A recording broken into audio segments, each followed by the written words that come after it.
The meeting to order. Let's see, Jerry and Tammy and Jean and Don and I are present.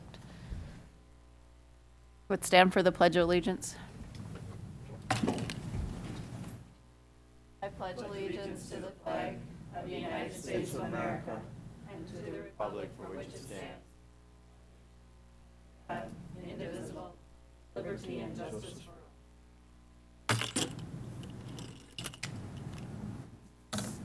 Can I get a motion to approve the agenda? So moved. I'll second.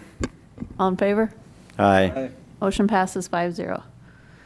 One item on our agenda for today, the approval of the teacher contract.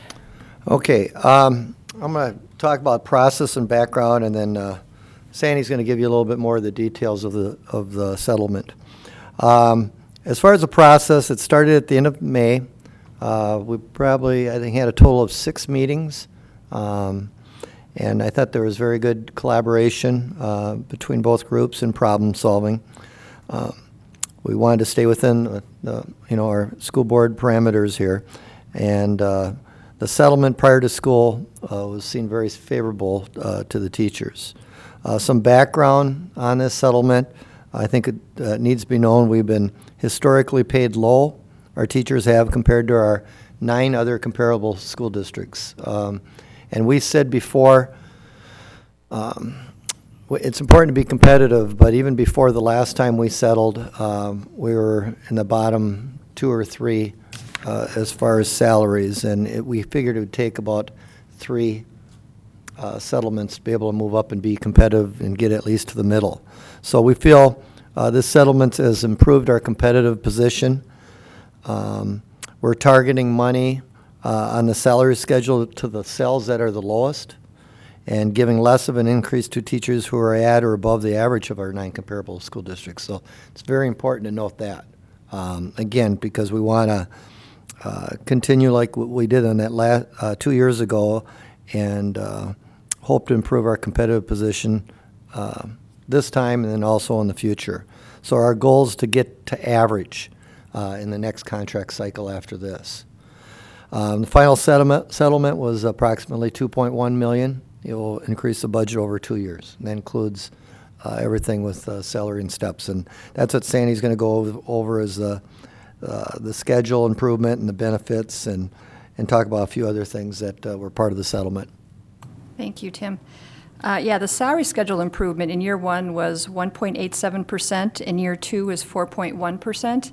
Again, that is not applied to every cell in the salary schedule the same. The increases for the the more competitive versus less competitive varied quite a bit. The benefits, we did increase dental insurance in year 1. That hadn't been increased in several years. And so we did increase it in year 1 to pay for a full single dental. And then, of course, family went up as well, because family is typically double what single was. Health insurance, we increased a very small increase in year 1, a 5% increase in year 2. Something different this year is in year 2, we're going to have a higher contribution for our VIBA health plan versus the other 2 health plans to try to drive more teachers toward the VIBA plan and thus trying to save costs in future premium increases. We also, they also had sought a very small increase in the 403B in year 2. One of the biggest things in this settlement is we decided to put the EC and ECFE teachers on the regular salary schedule. They have had their own part of their own contract, kind of as a subset of the main contract, and about half the districts in the state do have them on the same contract as other teachers. And really, expectations for preschool and ECFE teachers have increased a lot over the last 2 to 3 years. So we did feel it was appropriate to do that, and we placed them on the salary schedule according to not giving them all years of service in the district, but somewhat according to how many years they've been in the district, but we also wanted to make sure they didn't take a salary decrease either.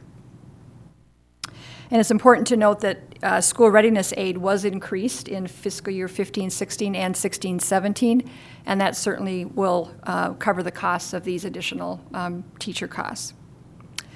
Some other things, we had some, language cleanup, we always do, cleaning things up.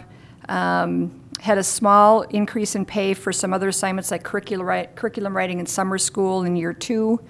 And our coaching and advisor pay increased 1.6% in year 1 and 2.3% in year 2. That's pretty typical of what we've done in the past. And we don't actually have a contract ready tonight. We're trying to do this very fast, so we should have a contract ready for signature within a week or so. And then that will be signed, and then it'll be posted to the website right after that. So I would anticipate by the end of next week that being on the website. Any questions or comments? And we're approving it tonight so you can run payroll with the new Yes. numbers. Yep, we'd like to try to have it ready so we have no retro and all the benefits are correct.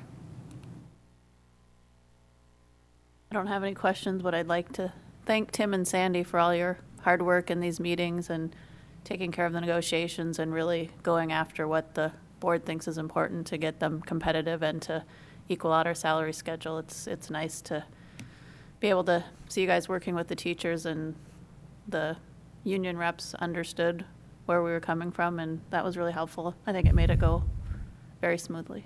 I would say this too, is that, yeah, they were, both sides, I think, were very reasonable.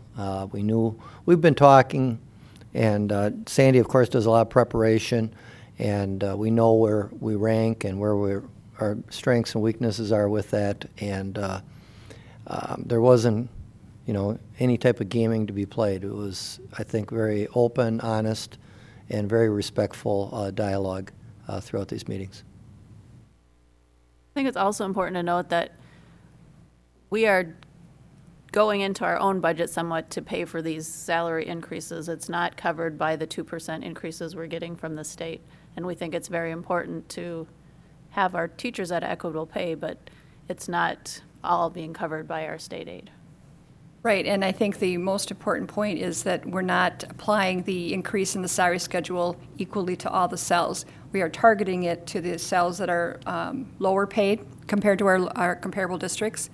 And I think, well, we'll get to the, the average market much sooner and much more economical.